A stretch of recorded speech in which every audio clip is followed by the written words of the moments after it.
महाराज की जय। श्री डोंगरे जी महाराज की जय। ओम वक्रतुंड महाकाय सूर्यकोटि समप्रभ निर्विघ्नं कुरु मे देव सर्वकार्येषु सर्वदा। ओम सौनु करो कल्याण हे दयाळु प्रभु सौनु करो कल्याण। ओम श्री हनुमान जी महाराज की जय। श्री रामचंद्र भगवान की जय। ओम श्री गायत्री मात की जय। ओम नमो भगवते वासुदेवाय। श्री सोमनाथ महादेव की जय। ओम श्री भारत माता की जय। वंदे वेद मातरम। ओम श्री भागवत भगवान जी महाराज की जय। आज 15/7/2025 मंगलवार है। अषाढ़ वद पाचम। आजनी कथा આપણે શ્રી કૃષ્ણ પરમાત્માને સમર્પિત કરીએ। ખૂબ સરસ મજાની કથા ભગવાન સાંભળે છે એવા ભાવ સાથે ડોંગરેજી મહારાજ કથિત આ કથાનું વાંચન કરતાં કરતાં ઘણો આનંદ આવે છે। આપણે પણ બધા ખૂબ સરસ રીતે સાંભળીએ એવા ભાવ સાથે આજની કથા પ્રથમ સ્કંદમાં ઓમ નમો ભગવતે વાસુદેવાય। पवित्र भूमि ये सात्विक भूमि है। घर ए भोग भूमि है। गृहस्थना घर में कामना परमाणुओं फरे छे। जे परमाणुओं आँखने ने मन ने बगाड़े छे। भक्ति में आ भूमि विघ्न करे छे। तेथी आज्ञा करी छे के घर छोड़ीने कोई पवित्र तीर्थ में रहो। जे भूमि भक्ति में साथ आपे, जे भूमि सात्विक भाव जागृत करे, भोग भूमि में सात्विक भाव जल्दी थी जागे नहीं। तमारे घर में ज रहेवुं होय तो विवेकथी रहेजो। घर में रह्या पछी जीव थोड़ो पण गाफेल थाय।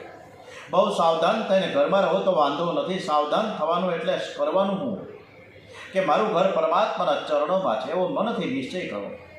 आ घर मारे छोड़वानुं छे। लोको यात्रा करवा जाए, रस्तामां धर्मशाळामां उतरे, 1-2 दिवस त्यां रहे पछी त्यां आपणे જરાય ममता राखता नथी। कारण કે આ ધર્મશાળા છોડવી જ પડે છે।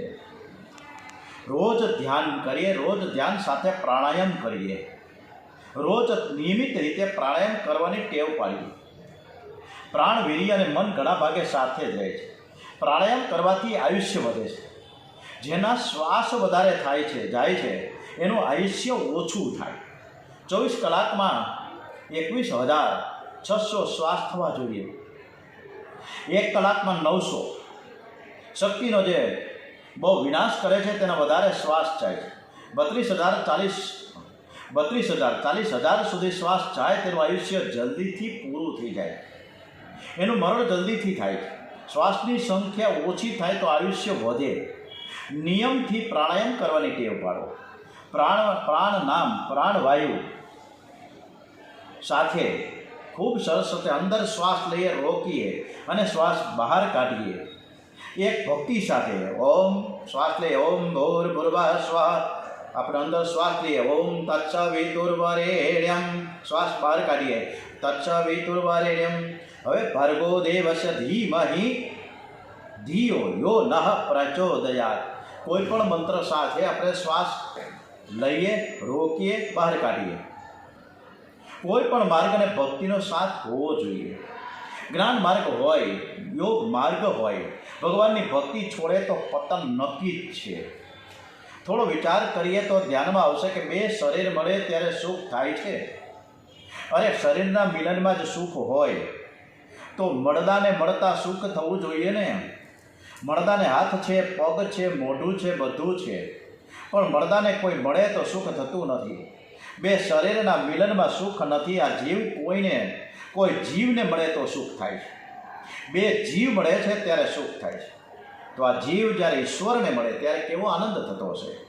તમે કોઈ માનવને મળો છો ત્યારે સુખ થાય છે। તમે જ્યારે પરમાત્માને મળો છો ત્યારે તમને કેવો આનંદ મળશે। હમણાં 20 દિવસ પહેલાં હું રાજકોટમાં અમારા પરમ સ્નેહી રામભાઈના ધર્મપત્ની પ્રવીણાબેન સ્વર્ગસ્થ થયા. દોશી હોસ્પિટલથી લઈને છે મહુડી સ્મશાન સુધી લગભગ 8 કિલોમીટર આ શાંતિરથ ચાલ્યો. હું બરાબર એ શાંતિરથમાં જ બેઠો હતો. બે બાજુ જોતો હતો કે આ જે સ્વર્ગસ્થ થયા છે પ્રવીણાબેન, એને બધા જ લોકો પગે લાગતા હતા, ઊભા થઈ જતા. દુકાનમાંથી પણ બહાર આવીને એકદમ આદર અને સત્કાર સાથે. એટલે આ માણસનું મૃત્યુ પછી એની કિંમત કેટલી છે, એ આદર, એ સત્કાર. પછી કોઈ એની નિંદા નહીં કરે, કારણ કે ગુજરી ગયો છે. જે માણસ ગુજરી જાય એની નિંદા ન કરાય, એના વખાણ જ કરાય. એટલે માણસનું મૃત્યુ થાય પછી હંમેશા સમાજમાં અને ઘર પરિવારમાં કિંમત પછી સમજાય છે. જીવતા હોય ત્યારે સુધી એની કોઈ કિંમત નથી હોતી, ત્યારે તો અડધૂત જ થતા હોય ઘણા તો અમથા. એટલે આ શરીર છે ત્યાં સુધી આનંદ છે, શરીર નથી પછી આનંદ જતો રહીએ. તો જ્યારે આનંદ જ છે તો પરમાનંદ સાથે આપણે કેમ ન આપણે પ્રેમ કરી શકીએ? તો એ પરમાનંદ સાથે આપણે પ્રેમ કરતા રહીએ. હરે કૃષ્ણ હરે કૃષ્ણ કૃષ્ણ કૃષ્ણ હરે હરે. પૃથ્વી છે ને આ જળના આધારે છે. પૃથ્વી કરતાં જળ તત્વ 10 ગણું મોટું છે. પૃથ્વી જળમાં રહેલી છે, જળ કરતાં તેજસ તત્વ 10 ગણું મોટું. જળ તેજમાં રહેલું છે, તેજ કરતાં વાયુ તત્વ 10 ગણું મોટું છે. તેજ વાયુમાં છે, વાયુ કરતાં આકાશ 10 ગણું મોટું છે. વાયુ આકાશમાં રહેલો છે, આકાશ ભગવાનમાં રહેલું છે. ભગવાન આકાશ કરતાં પણ વિશાળ છે, વ્યાપક છે, બધું જ આકાશમાં છે. આકાશનો આધાર ભગવાન છે. આ જગત જે ભગવાનમાં રહેલું છે તેને વિરાટ પુરુષ કહેવામાં આવે છે. ભક્તિમાં જ્ઞાનમાં મન મુખ્ય છે. મન જેટલું શુદ્ધ હશે એટલો ભક્તિમાં આનંદ વધારે આવશે. માનવનું મન મેલું છે, તેથી એને ભક્તિમાં આનંદ આવતો નથી. વિરાટ પુરુષની ધારણા કરવાથી મન વિશુદ્ધ બને છે. પછી પરમાત્માના ચતુર્ભુજ સ્વરૂપનું ધ્યાન કરવાની આજ્ઞા આપી છે. શ્રી અંગ મેઘના જેવું શ્યામ છે. વર્ણન એટલું બધું સરસ અંગ્રેજીમાં રાજ કરી રહ્યા છે કે ભગવાનનું જે શ્રી અંગ છે એ મેઘના જેવું શ્યામ છે. હાથમાં શંખ ચક્ર ગદા પદ્મ છે, બીડું પીતાંબર પહેર્યું છે. ભગવાનની આંખમાં પ્રેમ ભરેલો છે. મુખારવિંદ અતિ સુંદર છે. મન શુદ્ધ થયા પછી ચતુર્ભુજ નારાયણનું ધ્યાન ધરો. ધ્યાન કરતા જેમ જેમ જગત ભૂલાય છે તેમ તેમ આનંદ વધે છે. દ્રષ્ટિ દર્શન દ્રશ્ય પ્રેમી પ્રેમ પ્રિયતમા સાધક સાધન સાધ્ય પ્રમતા પ્રમાણ પ્રમેય ધ્યાતા ધ્યાન ધ્યેય જ્ઞાતા જ્ઞાન જ્ઞેય ભક્ત ભક્તિ ભગવાન. આરંભમાં 3 તત્વો જુદા લાગે છે, પછી તો 3 મટીને એક થાય. એને જ આપણા શાસ્ત્રમાં અદ્વૈત કહેવામાં આવ્યું છે. વૈષ્ણવો ભાવાત્મક દિવ્ય સ્વરૂપ ધારણ કરીને વૈકુંઠ ધામમાં ગોલોકમાં નિત્ય સેવામાં નિત્ય લીલામાં જાય છે. વૈષ્ણવોને જે મુક્તિ મળે છે એનું નામ છે ભાગવતી મુક્તિ. જ્ઞાની પુરુષો પરમાત્માનું ધ્યાન કરતા પરમાત્માની સાથે એક રૂપ થાય એને કૈવલ્ય મુક્તિ કહેવામાં આવે છે. બેનું લક્ષ્ય તો એક જ છે, સાધનમાં થોડો ફેર છે. અદ્વૈતમ સુખ બોધાય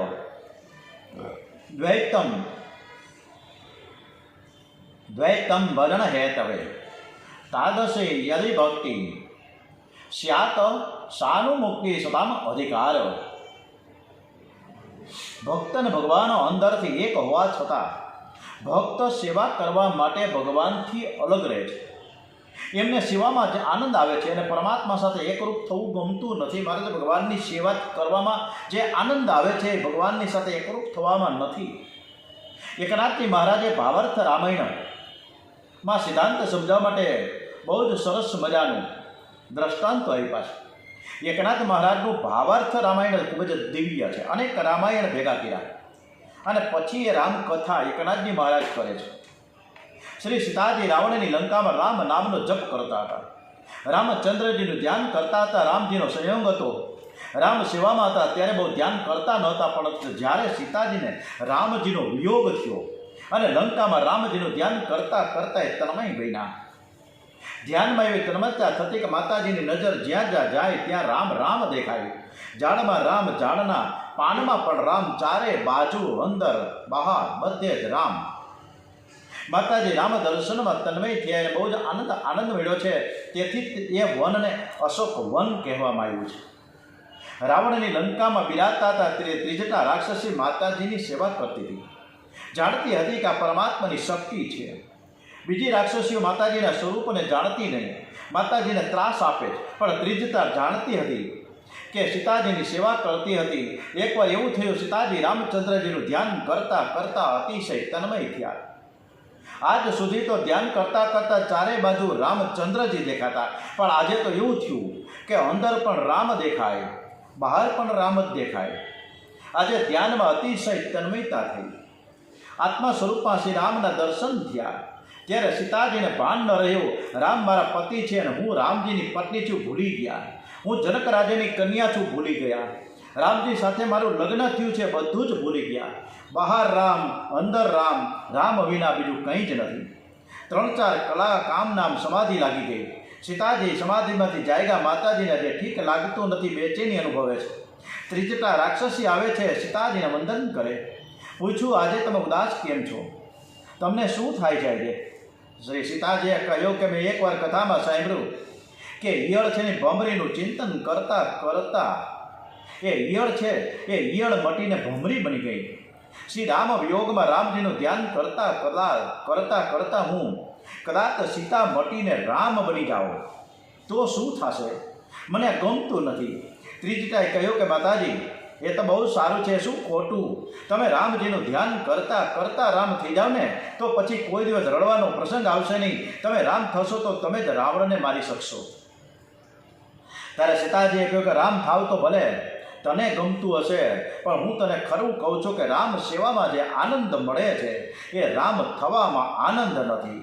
રામજીના ચરણ હું ગોદમાં લઉં, ધીરે ધીરે ચરણની હું સેવા કરું, પ્રેમથી પરમાત્મા મને અપનાવે. રામ સેવામાં બહુ આનંદ છે. મારે રામ થવું નથી, મને રામ થવું ગમતું નથી. મારે તો રામજીની સેવા કરવી છે. પણ રામજીના વિયોગમાં સતત રામજીનું ધ્યાન કરતા કરતા સીતાજી મટીને કદાચ હું રામ થઈ જાઉં તો પછી મારા રામની સેવા કોણ કરશે? મારા રામ આંખ ઊંચી કરીને કોઈ સ્ત્રીની સામે જોતા પણ નથી. મારા રામ કોઈ સ્ત્રીને સ્પર્શ પણ કરતા નથી. હું રામ થઈ જાઉં તો મારા રામજીની સેવા કરશે કોણ? હું રામ અને એ પણ રામ, બે રામ થાય તો આનંદ કોને થાય? સીતારામની જોડી રહેશે નહીં. મને રામ થવું ગમતું નથી. મને રામ સેવામાં જ બહુ જ આનંદ આવે છે. ત્યારે ત્રિજટાએ કહ્યું કે માતાજી, તમે જરાય ચિંતા ના કરો. કદાચ રામજીનું ધ્યાન કરતા કરતા તમે રામ થશો ને તો રામજી પણ સીતાજીનું ધ્યાન કરતા કરતા સીતે કહેતા કહેતા એ સીતા થઈ જશે. એટલે સીતારામની જોડી એ જગતમાં તો કાયમ રહેશે. સીતાજી રામજીનું ધ્યાન કરતા કરતા રામ રૂપ બને. તે જ્ઞાની પુરુષની કૈવલ્ય મુક્તિ છે. જીવ બ્રહ્મ ચિંતન કરતો કરતો બ્રહ્મ રૂપ થાય છે. વૈષ્ણવો પ્રેમથી તો પરમાત્માની સાથે એક રૂપ થાય છે, પણ અંદરથી એક હોવા છતાં બહારથી જુદા રહે છે. ભગવાનની નિત્ય સેવા કરે છે. વૈષ્ણવને આજે મુક્તિ મળે છે એનું નામ છે ભાગવતી મુક્તિ. સુખદેવજી મહારાજ રાજશ્રીને સાવધાન કરે છે, કોઈ પણ મુક્તિ મેળવવી હોય તો મનથી સંસારનો ત્યાગ કરવો જ પડશે. સંસારનું કોઈ પણ સુખ જેને મીઠું લાગે એના જ્ઞાનમાં ભક્તિમાં બહુ વિઘ્ન આવે છે. એની ભક્તિ વધશે નહીં. ભોગમાં શાંતિ નથી, ત્યાગમાં શાંતિ છે. ભોગમાં ક્ષણિક સુખ છે, ત્યાગમાં અનંત સુખ છે. સંસારનું સુખ તો બધાને એક સરખું જ મળે છે. માનવને શ્રીખંડ અને પૂરી ખાવામાં જે મજા આવે છે એ મજા લીલું ઘાસ ખાતા ખાતા ગાય માતાને પણ એટલો જ આનંદ આવે છે. જીભનું સુખ માનવનું અને પશુનું સુખ એ બંને એક જ સરખા છે. કોઈ શ્રીમાનને બંગલામાં પલંગ આરોટતા જે મજા આવે છે એ જ મજા ગધેડાને ઉકરડામાં પણ આરોટતા મજા આવે છે. ગધેડાને કોઈ બંગલામાં પલંગમાં 25 લાખ રૂપિયાનો કદાચ પલંગ આપે તો એને મજા નહીં આવે. બેની મજા તો સરખી જ છે. ઇન્દ્રિયોનું સુખ બધાને સરખું જ મળે. ઇન્દ્રિય સુખમાં જરાય ફેરફાર થતો જ નથી. એક ઇન્દ્રિયને પરમાત્માની સાથે પરણાવો. આંખથી ભક્તિ કરો, કાનથી ભક્તિ કરો, જીભથી ભક્તિ કરો, મનથી ભક્તિ કરો. જે પ્રત્યેક ઇન્દ્રિયને પ્રભુના માર્ગમાં વાળે છે, જે પ્રત્યેક ઇન્દ્રિયથી ભક્તિ કરતા દેહ ભાન ભૂલે છે, તેનું મરણ સુધરે છે. નમો પરમાત્મા પરમેશ ઈશ્વર સત ઉદ્ભવાદિ લયના લીલાશ્રમ સ્વીકારી શક્તિ ત્રિગુણાત્મિકી વરણ વસિયા ઉરે ઇન્દ્રિયથી અગોચર 3 અધ્યાયની કથા પૂરી કરી. ત્યાં સુધી સુખદેવજી મહારાજને દેહનું ભાન ન હતું. ચોથા અધ્યાયમાં કંઈક ભાનમાં આવ્યા ત્યારે મંગલાચરણ કરે છે. કથાનો એવો કાયદો છે કે વક્તાએ કથાના આરંભમાં મંગલાચરણ કરવું જોઈએ, પણ સુખદેવજી મહારાજને તો દેહનું ભાન ન હતું. ભગવત ભાવમાં હૃદય પીગળેલું છે. પરમાત્માના દર્શનમાં તન્મયતા છે. પરમાત્માની પ્રેરણાથી તો પધાર્યા છે. સિંહાસનમાં બેસે છે અને કથાનો આરંભ કર્યો છે. 3 અધ્યાયની કથા કરી, પણ મહારાજને ખબર નથી કે હું કથા કરું છું. વક્તાને જ્યારે યાદ આવે કે હું શાસ્ત્રી છું, હું પંડિત છું ને હું બોલું છું, એવી કથામાં ભગવાન જલ્દીથી પધારતા નથી. વક્તા શ્રી કૃષ્ણ દર્શનમાં સ્મરણમાં તન્મયતા થઈને જ્યારે બોલે ત્યારે હું વક્તા છું એ પણ જ્યારે ભૂલી જાય ત્યારે એના મુખથી ભગવાન બોલે છે. તુકારામ મહારાજે કથા બહુ સુંદર કરતા. એક વૈષ્ણવે કહ્યું, મહારાજ તમે કથા બહુ સુંદર કરો છો. તુકારામ મહારાજે કહ્યું, આવું ન બોલ, હું તો મારા વિઠ્ઠલનાથજીના દર્શન કરું છું, મારા પ્રભુનું સ્મરણ કરું છું. બોલ વિતા ધણી વેગળાશી, હું બોલતો જ નથી, હું તો મારા ભગવાનના દર્શનના સ્મરણમાં કાયમ અને કાયમ છું. સુખદેવજી મહારાજ શ્રી કૃષ્ણ દર્શનમાં એવા તન્મય થયા કે 3 અધ્યાયની કથા કર્યા પછી કંઈક દેહ ભાનમાં આવ્યા છે. હું ક્યાં બેઠો છું? ગંગાજીના દર્શન થયા, હું ગંગા કિનારે બેઠો છું. આ મોટા મોટા ઋષિઓ મહાત્માઓ મારી કથા સાંભળવા બેઠા છે. સુખદેવજી મહારાજે કથા કરે ને ત્યારે સુખદેવજી મહારાજના પિતા વ્યાસ નારાયણ પણ હાથ જોડીને બેઠા હોય. મારો દીકરો છે, પણ મને તેવું લાગે કે મારા કરતાં પણ શ્રેષ્ઠ છે. કેવું સરસ મજાનું બોલે છે. મેં ભાગવત બનાવ્યું, પણ ભાગવતનું રહસ્ય તો મારો દીકરો જેવું સમજો ને એવું હું પણ સમજો નથી. સુખદેવજીના મુખથી કથા સાંભળતા વ્યાસજીને આનંદ થયો. વ્યાસ નારાયણ બેઠા છે, મોટા મોટા ઋષિઓ સુખદેવજીની કથામાં બેઠા છે, અને તે બધાને જોતા સુખદેવજીને થોડો સંકોચ થયો. દેહાતીત દશામાં જે રહે તેને માટે કોઈ મર્યાદા નથી, પણ દેહ ભાન આવ્યા પછી ધર્મની મર્યાદા છે. એ દેહ ભાનમાં આવ્યા પછી 4થા અધ્યાયમાં મંગલાચરણ કર્યું છે. જે કીર્તને, જે સ્મરણે, સુદર્શને, જે વંદને ને શ્રવણે, સત પૂજને કરે વિનિષ્ઠ જન પાપ સત્ય છે. નમો નમો તે પ્રભુ પુણ્ય કીર્તને. પરમાત્મા શ્રી કૃષ્ણ મંગલમય છે. સંસાર અમંગલ છે. સંસારમાં જ્યાં જુઓ ત્યાં ઘણા ભાગે કામનું રાજ ચાલે છે. બધા જ કામાતુર થઈને પ્રવૃત્તિ કરે છે. ઘણા ભાગે બધા જ જીવ કામ સુખમાં ફસાયેલા છે. પીત્વા મોહમયી પ્રમાદ મદિરામ ઉત્પત્ત સૃષ્ટ જગત. વાસના એ જ મદિરા છે. સંસાર સકામ છે ને તેથી સંસાર મંગલમય નથી. પરમાત્મા નિષ્કામ છે અને મંગલમય છે. મંગલાચરણમાં મંગલમય પરમાત્માનું ચરણમાં વંદન કરે છે. શ્રી કૃષ્ણનું કીર્તન, શ્રી કૃષ્ણનું સ્મરણ, શ્રી કૃષ્ણનું અર્ચન મંગલમય છે. તે ભગવાન શ્રી કૃષ્ણના ચરણમાં વારંવાર વંદન કરે છે. એટલે જ પ્રભુનું નામ મધુર છે, મંગલમાં મંગલ છે. મધુરમાં મધુર છે ને મંગલમાં મંગલ, પરમ પવિત્ર છે હરિ નામ કેવલ.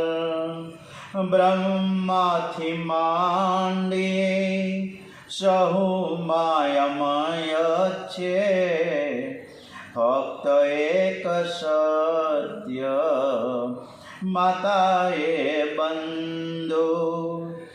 જે શીખો વાળી લેવા હરિ નામ કેવલ, ન વિશ્વાસ ક્યારે ખૂટે શ્વાસ માટે. બચપણથી લેવું હરિ નામ કેવલ, કરે પ્રેમ ભક્તો ભજન ધૂન કીર્તન. પ્રભુ આવે સુણવા હરિ નામ કેવલ, મૂકી નામ રત્નો લીધા કાચ વિષય. ग्रसे शोक दुख हरि नाम केवल जगत तृण रेवु प्रभु एक आधार छे सच्चिदानंद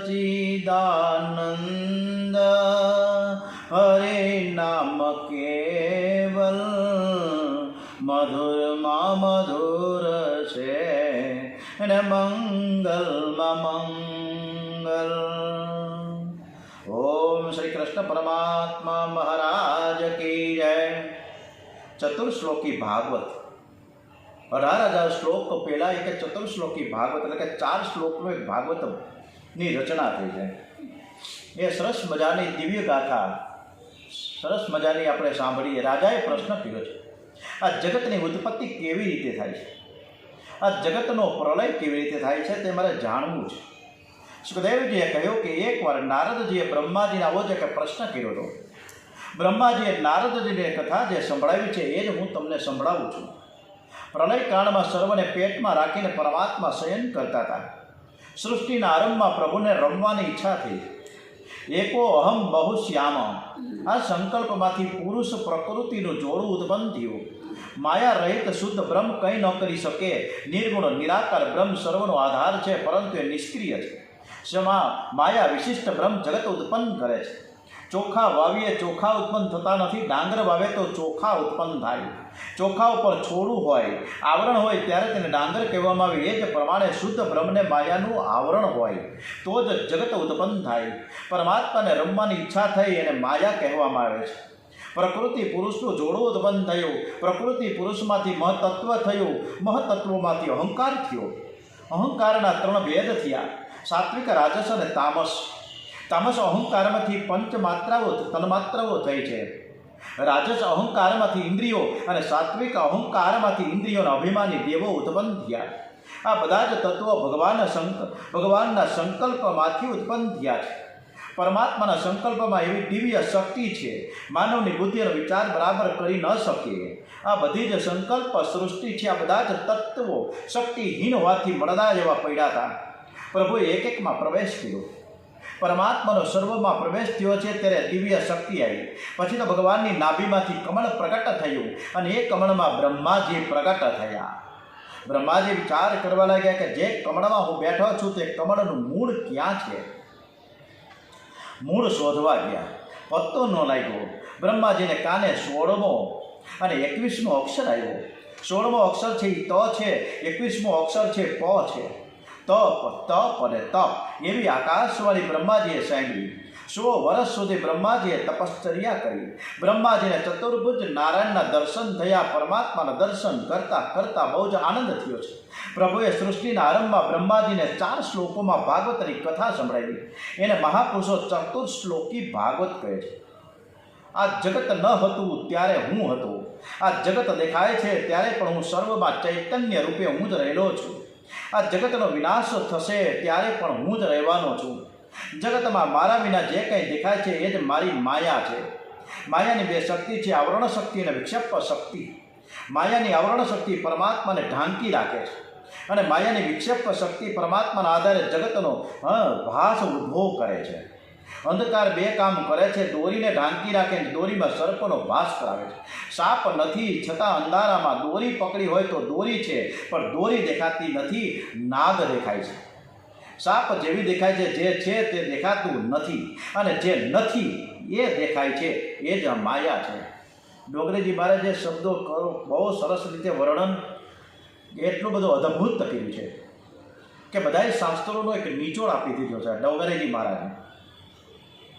જે છે એ દેખાતું નથી અને જે નથી એ દેખાય છે, એ જ આ માયા છે। રાજાએ પ્રશ્ન કર્યો કે મહારાજ, આ માયા તો જળ છે, આ જીવ ચેતન છે, આ જીવનો માયા સાથે સંબંધ કેમ થયો, ક્યારથી થયો? સુખદેવજી મહારાજ સાવધાન કરે છે। રાજા, માયા ખોટી છે તો માયાનો જીવ સાથેનો સંબંધ પણ ખોટો છે। આ પ્રશ્ન જ બરાબર નથી। તત્વ દ્રષ્ટિથી વિચાર કરતા જે સંબંધ જ નથી તે થયો કેવી રીતે? બહુ ગૂઢાર્થવાળી આ વાણી છે બધી। પ્રશ્ન ઉઠતો જ નથી। સ્વપ્નમાં બધું જ જગત દેખાય છે, પરંતુ સ્વપ્નની ક્રિયા સત્ય નથી. સ્વપ્ન જોનારો એકલો સત્ય છે. સ્વપ્ન જોનારને સ્વપ્નના દ્રશ્ય પદાર્થ સાથે સંબંધ થયો જ નથી. સ્વપ્ન જોનાર ઘરમાં છે, પથારીમાં છે, અને સ્વપ્ન દ્રષ્ટાનો સ્વપ્નના દ્રશ્ય પદાર્થ સાથેનો સંબંધ ખોટો છે. કોઈએ સ્વપ્નમાં જોયું કે હું જંગલમાં જઈ રહ્યો છું અને આ જંગલ એવડું મોટું છે કે ત્યાં મને સિંહ દેખાડો. આ સ્વપ્નનું જંગલ ખોટું છે, જંગલનો સિંહ પણ ખોટો છે. સ્વપ્નમાં એક હોવા છતાં અનેક દેખાય. સ્વપ્ન જોનારો જંગલમાં ગયો જ નથી અને સ્વપ્નમાં ક્યાંય સિંહ પણ દેખાતા જે હોય છે એ સાચા સિંહ હોતા જ નથી, કારણ કે આ સ્વપ્ન સૃષ્ટિ છે. માયા એ છાયા જેવી છે. છાયા ખોટી છે. છાયા કોઈના હાથમાં પડછાયો કોઈના હાથમાં આવતો જ નથી. છાયાને કોઈ પકડી ન શકે, પણ છાયા દેખાય છે. માનવ દીવાની સન્મુખ હોય ત્યારે છાયા દેખાતી નથી. દીવાથી વિમુખ થયો છાયા આગળ આવે છે. એવી જ રીતે આ જીવ પરમાત્માની સન્મુખ હોય ત્યાં સુધી માયા દેખાતી નથી. આ જીવ ઈશ્વરથી વિમુખ થયો એ માયા આગળ આવે છે. પરમાત્માનું વિસ્મરણ એ જ માયા છે. આપણે 1 કલાક 1.5 કલાક જે કથા થાય છે ત્યારે આપણને માયા દેખાતી નથી. એકદમ તન્મયતાથી આપણા કથામાં એકદમ મગ્ન બની જાય છે, પણ 1.5 કલાક પૂરો થાય પછી હતા ઈની થઈ જાય. એટલે આ જ માયા છે. ભગવાન એમ કહે છે, ડોગરાજી મહારાજ એમ કે આ જીવ ઈશ્વરથી વિમુખ થયો માયા આગળ આવે. પરમાત્માનું વિસ્મરણ એ જ માયા છે. પરમાત્માનું સતત સ્મરણ એ જ જ્ઞાન છે. બ્રહ્મ હત્યા જેવું કોઈ પાપ નથી. અરે બ્રહ્મને કોઈ મારી શકે નહીં. બ્રહ્મ હત્યા કરવી એટલે બ્રહ્મથી વિમુખ થવું. વિમુખ થયો એ પાપ કરે છે. માયા એને ઘેર છે, એને ઘેરી લે છે, ત્રાસ આપે છે. સ્વપ્ન સુતેલાને સુખ દુઃખ આપે છે. જાગતાને સ્વપ્નનું સુખ નથી કે દુઃખ નથી. જાગતો એને સ્વપ્ન ન આવે, પણ જરાક આંખ વિચારીએ એટલે સ્વપ્ન શરૂ થાય. અને હવે તો વિચારવા એટલા બધા થાય કે નીંદર જ ડોલે. રાતના 2-2 વાગ્યા સુધી પડખા ફરે. કોણ જાણે ક્યાં વિચારમાં ઘરી જાય ખબર નથી. અને આ બધે અભિમન્યુને કોઠામાંથી જેવું છે, આ વિચાર વાયુમાંથી જેવું કોઈ પણ માણસ બહાર નથી આવતો. એટલે આ તકલીફ છે. મોટા ભાગે બધાનો એક જ પ્રશ્ન છે, મને નીંદર નથી આવતી તરત જ. અને ભગવાનની કૃપા છે, અનહદ કૃપા છે. એટલે વારંવાર થેન્ક યુ કહું છું ભગવાનને કે 1 જ મિનિટમાં વધીને 2 જ મિનિટમાં પૈડા ભેગી નીંદર આવે છે. તો ભગવાનનો આભાર જ માનવો જોઈએ. આમાં નીંદર નકર કોઈને આવતી જ નથી. વસુદેવ અને દેવકી જાગતા હતા અને જાગતાને જ શ્રી કૃષ્ણ ભગવાન ત્યાં પ્રગટ થાય અને તેને જ દર્શન થાય. જે જાગ્યો છે તે પરમાત્માની સન્મુખ રહે છે. જે ઈશ્વરથી વિમુખ રહે છે તે સુતેલો છે. માયા જીવને સંસારમાં ફસાવી રાખે છે, ઈશ્વરથી વિમુખ રાખે છે. જીવનો માયા સાથેનો સંબંધ સાચો નથી, ખોટો છે. માયાનો આદિ નથી, માયાનો અંત આવે છે. માયા અનાદિ અંત છે અને પરમાત્મા અનાદિ અનંત છે. માયાનો આદિ નથી. અજ્ઞાનનો આરંભ ક્યારે થયો તો કોઈ ન કહી શકે. અજ્ઞાન અનાદિ છે, પણ અજ્ઞાનનો અંત જરૂર આવે છે. જ્ઞાન સ્ફુરણ થાય. દાદા ભગવાન જ્ઞાન આપી રહ્યા છે. અત્યારે દીપકભાઈ દેસાઈ બહુ સરસ મજાની બ્રહ્મ ત્યાં છે દાદા ભગવાન અડાલજમાં. હવે તો ઘણા શહેરમાં પણ આવી રીતના દાદા ભગવાનના ત્રિમંદિર શરૂ થયું છે. બહુ સરસ મજાની અદ્ભુત એમને દાદા ભગવાનની જ્ઞાનની વાતો છે. અનુકૂળતા હોય ત્યારે જવાય અડાલજમાં. આપણા ગુજરાતમાં રહેનાર કોઈ ભાઈને આપણે પૂછીએ કે તમને તમિલ ભાષા આવડે છે? તમિલ ભાષા ક્યાંથી આવડે? આપણે ક્યાં તામિલનાડુમાં રહીએ છીએ, ક્યાંથી આવડે? આપણે તો ગુજરાતમાં રહીએ છીએ એટલે ગુજરાતી આપને આવડે. પરંતુ એ જ વ્યક્તિ 2 વર્ષ કે 6 જ મહિના તામિલનાડુ જાય તો ભાષા આવડી જાય. એટલે જે માણસ ગુજરાતી છે પણ ત્યાં 6 મહિના સુધી રહીએ કે 3 મહિના કે 6 મહિનામાં, તો એ માણસ ત્યાં શીખી જાય. એટલે જે તે સમયે એમ કહેવામાં આવે કે મને તામિલની ભાષા નહોતી આવડતી, પણ પછી જ્ઞાન થયું છે. આ જ્યારથી જ્ઞાન થયું બસ ત્યારથી શરૂ થયું. જ્ઞાન ક્યારે થયું છે એ કહી શકાય કે મને આ તારીખથી. આપણે કહીએ છીએ કે 2017થી આપણે કથા રોજ વાંચીએ છીએ, સાંભળીએ છીએ, પણ અજ્ઞાન ક્યારથી થયું છે એ કોઈ ન કહી શકે. અજ્ઞાનનો આરંભ નથી, અજ્ઞાનનો અંત ચોક્કસ છે. અજ્ઞાનનો અંત જ્ઞાનથી આવે છે. માયા એ અજ્ઞાનનું પ્રતીક છે. માયાનો અંત આવે છે. જીવ ઈશ્વરની સન્મુખ રહે તો એને માયા દેખાય નહીં. એકવાર સુદામાને પરમાત્માએ સંપત્તિ ઘણી બધી આપી. સુદામા વધુ ભક્તિ કરવા લાગ્યા. એકદંતરે હરે કૃષ્ણ કૃષ્ણ કૃષ્ણ હરે હરે, પરમાત્માના ધ્યાનમાં એકદમ તન્મય. એકવાર સંકલ્પ થયો કે પ્રભુ માયાની વાતો બહુ કરે છે, હાલને જઈને આજે દ્વારિકા જઈને પૂછી આવું. મને તો અત્યાર સુધી માયા દેખાતી જ નથી, ભગવાન પાસે હું જઈને પૂછી તો લઉં. દ્વારિકા ગયા, ભગવાનને કહે છે કે માયા મને બતાવો, કે ભાઈ હું તું કેટલાક દિવસ એ કહું કે 15 દિવસ કે પછી 2-4 દિવસ ખમી જાય ને પછી જોવું આપણે. પરમાત્માએ કીધું કે ભાઈ આ બધું જાણવાની બહુ જરૂર નથી માયાની. શ્રી કૃષ્ણને સુદામા એક વખત ધીમે ધીમે 5-6 દિવસ પછી ગોમતીના કિનારે લટાર મારવા નીકળ્યા છે.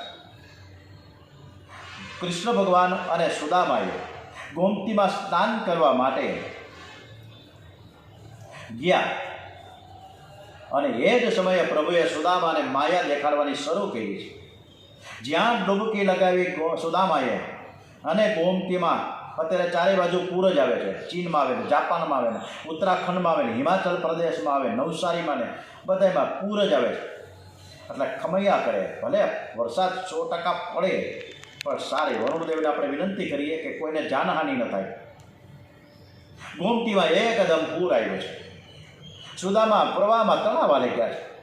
હોય બાપા કરતાં કરતાં ક્યાંનો ક્યાં નીકળી ગયા. ધીમે ધીમે કરતાં કરતાં વળી એક ઝાડવાનું ઠૂંઠું હાથમાં આવ્યું અને એક કિનારે સુધી પહોંચી ગયા ત્યાં. અને ઘાટ ઉપર ચડીને હાઈસ્કેરો કર્યો. ત્યાં ગામના લોકો એક હાથણીને લઈને સામે જ ઊભા હતા અને હાથણી આવીને સીધો ગળામાં હાર પહેરાવી દીધો સુદામાના. અરે ભાઈ, તમે અમારા ગામના નગરના રાજા છો. અમારા ગામના રાજા મરી ગયા છે, એટલે અમારા રાજા મરી જાય અને પછી અમારે એક શિરસ્તો છે કે અહીંયા ગામમાંથી અમે નીકળીએ અને ગોમતીમાં સ્નાન કરીને જે અમને કોઈ સામે મળે એ અમારો રાજા થઈ જાય, એટલે તમે અમારા રાજા. સુદામાને રાજા બની ગયા. થોડાક દિવસોમાં તો રાજકુમારી સાથે લગ્ન થઈ ગયા. થોડા વર્ષ થયા, 2-4 વર્ષ થયા ત્યાં તો કાન કુંવરો પણ કાનને દીકરાને દીકરીના જન્મ પણ થઈ ગયા. સરસ મજાના નાનકડા ટબુકડા બાળકો રમવા લાગ્યા સુદામાના રાજમહેલમાં. 4-5 વર્ષ આમનામાં વીતી ગયા છે અને એક દિવસ કાંઈક એવો મંદવાડ આવી ગયો અને સુદામાની જે રાણી પટરાણી હતી એ કોરોનામાં સપડાઈ ગઈ અને મરી ગઈ. રડવા લાગ્યા સુદામા, કારણ કે બહુ જ પ્રેમ કરતા હોય ને. લોકોએ કીધું તમારે રડવાનું નથી, તમારી રાણી જ્યાં ગઈ છે ને ત્યાં તમારે પાછળ જવાનું છે. તો અમારે શું કરવાનું કે સ્ત્રીનું મૃત્યુ થાય તો આ નગરમાં એવો રિવાજ છે, પુરુષને પણ હારે હારે જવાનું છે. તમારે પણ ચિતામાં ચડવાનું જ છે, તમારે હારે બળી મરવાનું છે.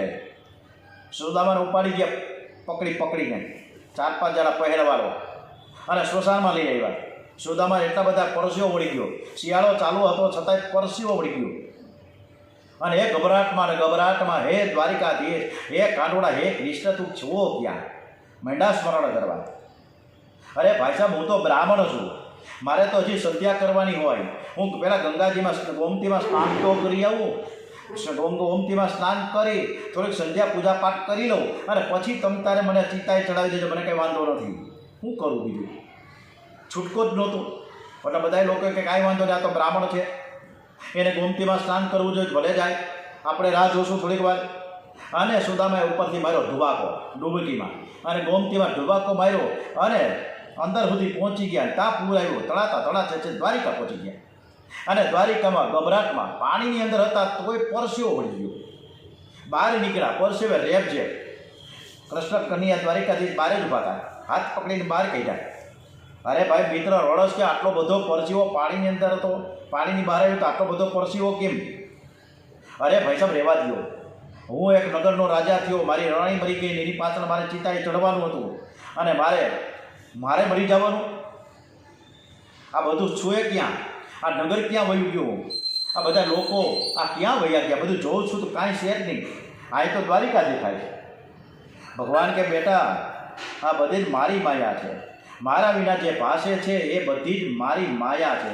અને તું અત્યારે જો વાત કરતો હતો ને કે માયા ક્યાં છે, માયા કેમ દેખાતી નથી, માયા તને દેખાઈ ગઈ ને? માયામાં સપડાવું છે તારે આજીવન? અરે ભાઈ સાહેબ, રહેવા દીધો. તમે મારા માટે જે પ્રભુ પરમાત્મા છે એ બરોબર છે, મારે માયામાં ફસાવવું નથી. માયા નાચે છે અને નાચતા નાચતા મારે પણ એ નાચવું નથી એની હાયે. નર્તકી છે, માયા છે નર્તકી છે, એના ત્રાસમાંથી મારે છૂટવું છે. નર્તકી શબ્દને ઉલટો કરો તો કીર્તન થઈ જાય. પરમાત્માનું કીર્તન કરો, પ્રભુનું સ્મરણ કરો, શ્રી કૃષ્ણનું ધ્યાન સ્મરણ કરતા રહીએ. માયા તમને દેખાશે જ નહીં. માયા ગાફેલને રડાવે છે, જે સાવધાન રહે છે તેને માયા છે ને રડાવી શકે નહીં. સુતજી સાવધાન કરે છે. 4 શ્લોકમાં ભાગવતની કથા પરમાત્માએ બ્રહ્માજીને સંભળાવી. બ્રહ્માજીએ એ કથા છે નારદજીને સંભળાવી. નારદજી એ કથા વ્યાસ મહર્ષિને સંભળાવી. વ્યાસજી એ 4 શ્લોકોના આધારે 18,000 શ્લોકોને એક ભાગવત શાસ્ત્ર રચ્યું કે જે આપણે અત્યારે ગાન કરી રહ્યા છીએ. રાજાએ અનેક પ્રશ્નો કર્યા છે. ભવિષ્યમાં અમે જ્યારે ભાગવતની કથા કરવાના જઈ રહ્યા છીએ, કારતક સુદ ચોથી જૂનાગઢમાં, ત્યારે એક ભૂદેવને અમે આમંત્રિત કરી રહ્યા છીએ. અને એ ભૂદેવ છે શૈલેષભાઈ જોશી, રાજકોટના સંસ્કૃતના પ્રાધ્યાપક છે. અને એ 18,000 શ્લોકો એકાંતમાં બેસીને કરશે. 18,000 શ્લોકો, એમાં નો ભાવાર્થ નહીં, ગુજરાતી વ્યાકરણ કાંઈ નહીં. સતત અને સતત 18,000 શ્લોક, 4 કલાક સવારે, 4 કલાક સાંજે, 8 કલાક, 8 સત્તા 56 કલાકમાં આ 18,000 શ્લોકોનું પઠન પાઠન થશે. અને આ અદ્ભુત કથા છે. રાજાએ અનેક પ્રશ્નો કર્યા છે. સુખદેવજી મહારાજ કહે છે કે રાજન, તમે જેવા પ્રશ્ન કરો છો એવા જો કે પ્રશ્ન એકવાર વિદુરજીએ મૈત્રી સ્વામીને કર્યા હતા. મૈત્રી સ્વામીએ વિદુરજીને જે ઉપદેશ કર્યો એ કથા હું તને સંભળાવીશ. આમ કરીને દ્વિતીય સ્કંદ આજે પૂર્ણ કરીએ છીએ. ઇતિ શ્રીમદ ભાગવતે મહાપુરાણે દ્વિતીય સ્કંદે અષ્ટાદશ સહસ્ત્રાયમ સંહિતામ પુરુષ સંસ્થાનું વર્ણનમ નામ દશમધ્યાય ઇતિ દ્વિતીય સ્કંદ સમાપ્તમ. હરિ ઓમ તત્સત. જય ગુરુદત્ત. શ્રી કૃષ્ણ ગોવિંદ હરે મુરારે. હે નાથ નારાયણ વાસુદેવ. જીહ્વે પીબસ્વા વૃતવેત દેવ. ગોવિંદ દામોદર માધવેતે. ઓમ ભૂર્ભુવઃ સ્વઃ તત્સવિતુર્વરેણ્યં ભર્ગો દેવस्य ધીમહિ ધિયો યો ન પ્રચોદયાत्. ઓમ ભૂર્ભુવઃ સ્વઃ તત્સવિતુર્વરેણ્યં ભર્ગો દેવस्य ધીમહિ ધિયો યો ન પ્રચોદયાत्. ઓમ નમો ભગવતે વાસુદેવાય. ઓમ નમો ભગવતે વાસુદેવાય. વાસુદેવાય હરિ વાસુદેવાય. ઓમ નમો ભગવતે વાસુદેવાય. હરિ ઓમ તત્સત. નમઃ શિવાય. ઓમ હરિ ઓમ તત્સત. નમઃ શિવાય. નમઃ શિવાય. ઓમ નમઃ શિવાય. હરિ ઓમ તત્સત. નમઃ શિવાય. શ્રી રામ જય રામ જય જય રામ. શ્રી રામ જય રામ જય જય રામ. શ્રી રામ જય રામ જય જય રામ. શ્રી રામ જય રામ જય જય રામ. ઓમ નમો ભગવતે વાસુદેવાય. ઓમ નમો ભગવતે વાસુદેવાય. ઓમ શ્રી કૃષ્ણ કનૈયાલાલ કી જય. શ્રી ડોંગરેજી મહારાજના ચરણોમાં વંદન સાથે ઓમ શ્રી સુખદેવજી મહારાજ કી જય. ઓમ શ્રી ગણપતિ મહારાજ કી જય. શ્રી હનુમાનજી મહારાજ કી જય. શ્રી ભારત માતા કી જય. વંદે વેદ માતરમ. ઓમ નમો ભગવતે વાસુદેવાય. શ્રી સોમનાથ મહાદેવ કી જય. ઓમ નમઃ પાર્વતી પતય. હર હર હર હર હર હર હર મહાદેવ.